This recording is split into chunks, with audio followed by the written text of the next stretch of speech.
कल शाम को 7 बजे से 7:10 तक एक ब्लैकआउट की मॉक ड्रिल की जाएगी।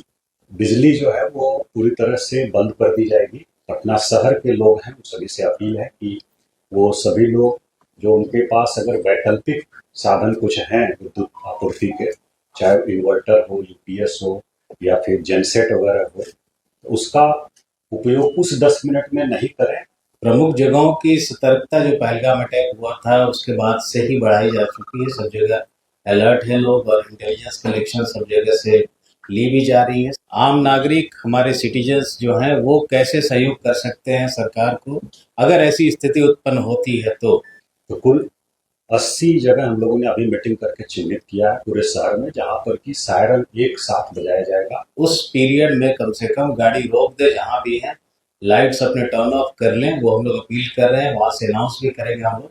इसका उद्देश्य है कि कोई इस प्रकार की आकस्मिक परिस्थिति आती है और कोई चेतावनी हम लोगों को मिलती है एयरफोर्स से, हमारे बिहटा एयरफोर्स स्टेशन से या कहीं से भी, तो तुरंत मिनिमम पॉसिबल टाइम में ब्लैकआउट किया जा सके और सभी जो नागरिक हैं वो पूरी तरह से अलर्ट रहें। ये प्रेस कॉन्फ्रेंस हम लोगों ने एक संदर्भ में बुलाया है। इसमें भारत सरकार के गृह मंत्रालय द्वारा एक निर्णय दिया गया है कि जो सिविल डिफेंस के दृष्टिकोण से 244 जिले हैं पूरे भारतवर्ष में जो सेंसिटिव हैं, वहाँ पर एक मॉक ड्रिल आयोजित की जाए कल 7 तारीख को, 7 मई 2025 को। और उसमें हम लोगों के बिहार के जो तत्काल अभी जिले हैं उसमें 6 जिले हैं। पूर्णिया प्रमंडल पूरा, जिसमें पूर्णिया, कटिहार, किशनगंज और अररिया 4 जिले वहाँ के हैं। एक पटना और दूसरा बेगूसराय। ये 6 जिले हैं। बेगूसराय टाउन प्लस बरौनी, ये 2 हैं। इस प्रकार से कुल लगभग 7 टाउन हो जाते हैं। तो ये निर्णय लिया गया है कि कल शाम को 7 बजे से 7:10 तक एक ब्लैकआउट की मॉक ड्रिल की जाएगी। लाइट्स पूरी तरह से सभी ऑफ रहेंगी, कहीं भी लाइट्स बाहर नहीं आए। कहीं अगर कुछ इमरजेंसी है किसी घर में या हॉस्पिटल में कहीं और भी, तो विंडो पर, खिड़की पर मोटा जो पर्दा होता है वो लगा रहे और पूरी तरह से लाइट सब बंद की जाएंगी। तो ये एक जो वार लाइक सिचुएशन होती है उसमें इस प्रकार का रिहर्सल और मॉक ड्रिल सब होता है, तो उसको देखते हुए ये पटना जिले में भी कल शाम को 7 बजे से 7:10 पर एक ब्लैकआउट का निर्णय करने का निर्णय लिया गया है। और इसमें बिजली जो है वो पूरी तरह से बंद कर दी जाएगी और आपके माध्यम से, मीडिया के माध्यम से जो पटना शहर के लोग हैं, सभी से अपील है कि वो सभी लोग जो उनके पास अगर वैकल्पिक साधन कुछ हैं विद्युत आपूर्ति के, चाहे इन्वर्टर हो, यूपीएस हो या फिर जेनसेट वगैरह हो, तो उसका उपयोग उस 10 मिनट में नहीं करें। और अगर कहीं बहुत आवश्यक है उपयोग करना तो इस प्रकार से करें कि कोई रोशनी घर से बाहर नहीं जाए। अब जो खिड़की है, विंडो है, उसको पूरी तरह से पर्दे से वो ढका है और मोटे कपड़े के पर्दे से, ताकि कोई रोशनी बाहर नहीं जाए। तो ये आपके माध्यम से हम लोग अपील कर रहे हैं, मीडिया के माध्यम से, और इसको बाकी सोशल मीडिया और डिजिटल प्लेटफॉर्म्स जो है उसके माध्यम से भी हम लोग सबसे अपील करेंगे। दूसरा, कुछ अनाउंसमेंट भी कल हम लोग करेंगे विभिन्न गलियों में, और उसके अलावा सायरन एक बजाया जाएगा। कुल हम लोगों ने लगभग 80 स्थान चिन्हित किया, 80 प्लेसेस पटना शहर में, जिसमें कि हम लोग सायरन बजाएंगे।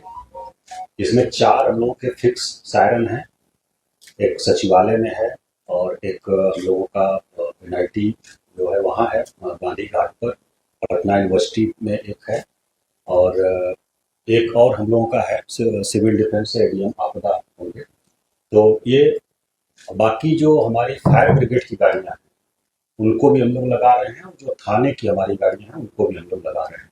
तो कुल 80 जगह हम लोगों ने अभी मीटिंग करके चिन्हित किया है पूरे शहर में, जहाँ पर कि सायरन एक साथ बजाया जाएगा। हम लोग 6:58 पर शुरू करेंगे और 2 मिनट तक बजेगा। 7 बजे तक लाइट पूरा ऑफ हो जाएगी और फिर 7:10 पर एक बार हम लोग बजाएंगे, इस पर कि सब लाइट ऑन हो जाएगी। तो ये एक्सरसाइज है। इसका उद्देश्य है कि कोई इस प्रकार की आकस्मिक परिस्थिति आती है और कोई चेतावनी हम लोगों को मिलती है एयरफोर्स से, हमारे बिहटा एयरफोर्स स्टेशन से या कहीं से भी, तो तुरंत मिनिमम पॉसिबल टाइम में ब्लैकआउट किया जा सके और सभी जो नागरिक हैं वो पूरी तरह से अलर्ट रहें और मिनिमम जो डैमेज हो मिनिमम हो, ये किया जाए। और अगर कहीं कुछ होता है फिर इवैक्यूएशन या अन्य चीज़ें हैं उसको हम लोग फर्दर आने वाले समय में एज पर इंस्ट्रक्शन हम लोग उसकी मॉक ड्रिल करेंगे।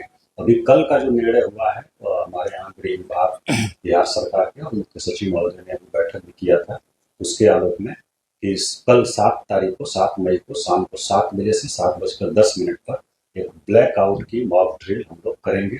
इसमें कोई पैनिक होने की जरूरत नहीं है, बस अलर्टनेस के लिए है। सभी से हम मीडिया के माध्यम से अपील कर रहे हैं पूरे जिले वासियों से कि इसमें बिल्कुल 1% भी पैनिक होने की जरूरत नहीं है और आपको बस अलर्ट किया जा रहा है और एक बार हम लोग चेक कर रहे हैं, टेस्ट कर रहे हैं कि इस प्रकार की जरूरत पड़े तो हम लोग कितना। 7 बजे तो बहुत पीक रहता है, गाड़ियाँ बहुत सड़क तो क्या गाड़ियाँ चलेंगी या लोग मोबाइल इस्तेमाल करेंगे?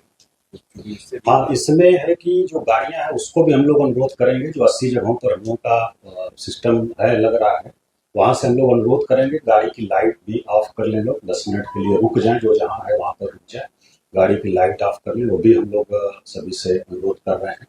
और उस दौरान मोबाइल की लाइट भी नहीं जलाना है, ये अच्छा प्रश्न है आपका, मोबाइल का लाइट भी नहीं जलाना है, ये भी हम लोग सुनिश्चित करें। बहुत सारी एम्बुलेंस वगैरह चूंकि तो आपात स्थिति रहती है, पेशेंट वगैरह जाए, उनका क्या? एम्बुलेंस को हम लोग नहीं रोक रहे हैं, एम्बुलेंस की छूट रहेगी, क्योंकि ये मॉक ड्रिल है इसमें एम्बुलेंस को नहीं रोक रहे हैं। बाकी जो वास्तविक स्थिति कोई रहेगी तो जैसा इंस्ट्रक्शन होगा वैसा हम लोग करेंगे। बचाव को लेकर जो मॉक ड्रिल है, जैसे बिल्डिंग में कहाँ कुछ ना है, उस समय आपका किस तरह से पोस्चर हो, कैसे आप बचें, इसको लेकर भी कोई अलग से मॉक ड्रिल अभी आने वाले समय में इसको कराया जाएगा। अभी कल का जो है सिर्फ ब्लैकआउट का है और इसके बाद इवैक्यूएशन या बचाव का जो होगा या फर्स्ट एड का और अन्य चीजें जो होंगी उसको लेकर के आने वाले दिनों में कराया जाएगा, उसको हम लोग अलग से बताएंगे। अभी कल का सिर्फ मॉक ड्रिल है, ये ब्लैकआउट। हाँ, अभी सिर्फ टाउन एरिया शहरी क्षेत्र में, अभी पटना जो नगर निगम क्षेत्र है मुख्य वही हो रहा है, बाकी ग्रामीण क्षेत्रों में अन्य जगहों पर नहीं है। अन्य जगहों पर भी आने वाले समय में कराया जा सकता है, तो उसको हम लोग जैसा निर्देश प्राप्त होगा वैसा आगे कराएंगे। सर, ये जो 80 जगह है क्या सेंसिटिव होगी सर? सेंसिटिव नहीं, हम लोग इस प्रकार से चिन्हित किए हैं कि मैक्सिमम क्षेत्र को हम लोग कवर कर लें और सायरन की आवाज पूरे शहर के लोगों को सुनाई दे, तो इस ढंग से हम लोगों ने निर्धारित किया है। उसमें कोई संवेदनशीलता का वो नहीं है, बस स्ट्रेटेजिक लोकेशन जहाँ से हमारी पूरी आबादी शहर की कवर हो जाए। स्टेक होल्डर मुख्य रूप से तो सिविल डिफेंस निदेशालय जो है वो करा रहा है, गृह मंत्रालय के अधीन जो आता है, जिसमें आपदा प्रबंधन विभाग या आपदा जो शाखा हम लोग का है वो लोग भी शामिल हैं। बाकी होम गार्ड्स जो है वो शामिल हैं, होम गार्ड्स और फायर ब्रिगेड जो है वो शामिल है, और स्वास्थ्य विभाग या मेडिकल कॉलेज और मेडिकल टीम हम लोग की है वो लोग भी शामिल हैं, और पुलिस इसमें रहेगी और बाकी जिला प्रशासन के लोग रहेंगे। तो 6 जिले आपने कहा, बाकी जिलों में कोई ये नहीं है? ये जो सिविल डिफेंस डायरेक्टरेट का जो नागरिक सुरक्षा निदेशालय का आकलन है वो पूरे देश में 244 जिलों को चिन्हित किया है और उसी हिसाब से 244 जिलों में अभी 6 जिले हैं। बाकी जो आगे अगर अलग से कुछ निर्देश प्राप्त होता है तो उसको हम लोग करेंगे, और उसमें जो पुराना डेटा था उसमें 4 ही जिले थे हम लोग। उस समय जो किशनगंज और अररिया का अलग जिला नहीं था, तो पूर्णिया और बाकी का वो पार्ट था, तो वो 2 जोड़े गए हैं, बाकी मूल रूप से 4 ही जिले, तो 6 जिलों में। सायरन कितनी देर तक बजेगा? नहीं, एक साथ हम लोग शुरू करेंगे सभी जगह, और 6:58 पर हम लोगों का वो है कि हम लोग शुरू करेंगे और 2 मिनट तक लगातार बजेगा 7 बजे तक, और तब तक ब्लैकआउट पूरा हो जाएगा। और उसके बाद जो हॉस्पिटल्स वगैरह हैं उनके साथ में हम लोग मीटिंग करने जा रहे हैं और उनको एडवाइस कर रहे हैं कि जो अगर इमरजेंसी या कुछ और वेंटिलेटर बाकी सब चीज़ें वैकल्पिक व्यवस्था उसका रखें और इस प्रकार से उसका उपयोग करें कि लाइट कमरे से बाहर नहीं जाए।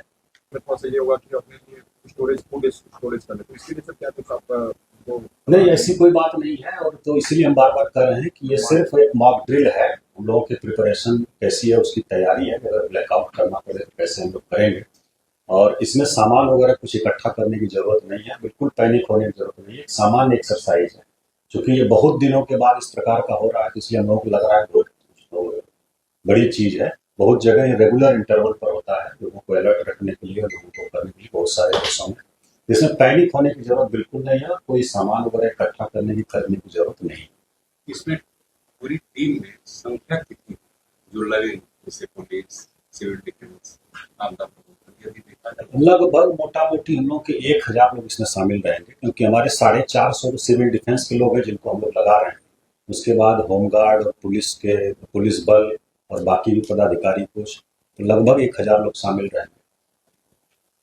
सर एक सवाल है कि पुलिस मुख्यालय की ओर से अलर्ट जारी किया गया है, पटना जिला के अंदर किस तरीके की सुरक्षा व्यवस्था की गई है? इस पर ये SP साहब तो एसएसपी साहब बता सकते हैं, लेकिन वो सामान्य जो अलर्ट है वो उसी प्रकार की विधि व्यवस्था के दृष्टिकोण से। डीएम सर ने बता दिया है और उसी हिसाब से सभी तैयारियां हम लोग कर रहे हैं। बेसिकली जो हमारे सेंसिटिव एरियाज हैं, हो सकते हैं, उन पे नज़र रखनी है। ब्लैक आउट का कल एक्सरसाइज होना है, तो एक तो पैनिक नहीं करना है किसी को, ये कोई युद्ध का वो माहौल नहीं है अभी, या युद्ध नहीं छिड़ा है, जस्ट एक प्रिपरेशन है। आम नागरिक, हमारे सिटीजन्स जो हैं, वो कैसे सहयोग कर सकते हैं सरकार को, अगर ऐसी स्थिति उत्पन्न होती है तो उसकी तैयारी के लिए कल ब्लैकआउट करवाया जा रहा है। उसके लिए कोई कंटीजेंसी प्लान, एक मेजर हम लोग को ट्रैफिक वाला दिख रहा है, उसकी हम लोग तैयारी कर रहे हैं। और लोगों से अपील, इसीलिए डीएम सर ने भी कहा कि उस पीरियड में कम से कम गाड़ी रोक दे, जहाँ भी है लाइट्स अपने टर्न ऑफ कर लें, वो हम लोग अपील कर रहे हैं। वहाँ से अनाउंस भी करेंगे हम लोग, जो हमारी गाड़ियाँ पुलिस की व्हीकल्स हैं या और पीए सिस्टम जहाँ जहाँ भी है, तो हम लोग वो अनाउंस करेंगे। और कोई मेजर इसमें अभी इस ड्रिल में कोई नहीं है जिसमें तैयारी रखनी है। बाकी सारी तैयारी हम लोग कर रहे हैं, जहाँ भी मीटिंग्स होनी है वो हम लोग करेंगे और डिप्लॉयमेंट भी हम लोग करेंगे। ये नागरिकों के जागरूक करने के लिए ड्रिल चल रहा है और आप लोगों के माध्यम से ही हम लोग इसमें सफल हो पाएंगे। तो जितना आप लोग प्रचार प्रसार करें, लोगों को काम रहने की ज़रूरत है, इसमें कोई कहीं से भी घबराने की रत्ती भर की आवश्यकता नहीं है। ये जस्ट एक तैयारी है, मॉक ड्रिल नाम ही है इसका। तो 10 मिनट के लिए हम लोग को लाइट्स कहीं भी शहर से बाहर नहीं निकले, ये बस ध्यान रखना है और उसी हिसाब से हम लोग को काम करना है। सर एक सवाल ये था कि क्या प्रमुख जो जगह है उनकी भी सुरक्षा बढ़ाई गई है? प्रमुख जगहों की सतर्कता जो पहलगाम अटैक हुआ था उसके बाद से ही बढ़ाई जा चुकी है। सब जगह अलर्ट है लोग और इंटेलिजेंस कलेक्शन सब जगह से ली भी जा रही है। सभी सुरक्षा एजेंसियों से बात भी हो रही है लगातार। तो कहीं भी ऐसी कोई इनपुट मिलेगी तो उस पर हम लोग काम करते हैं।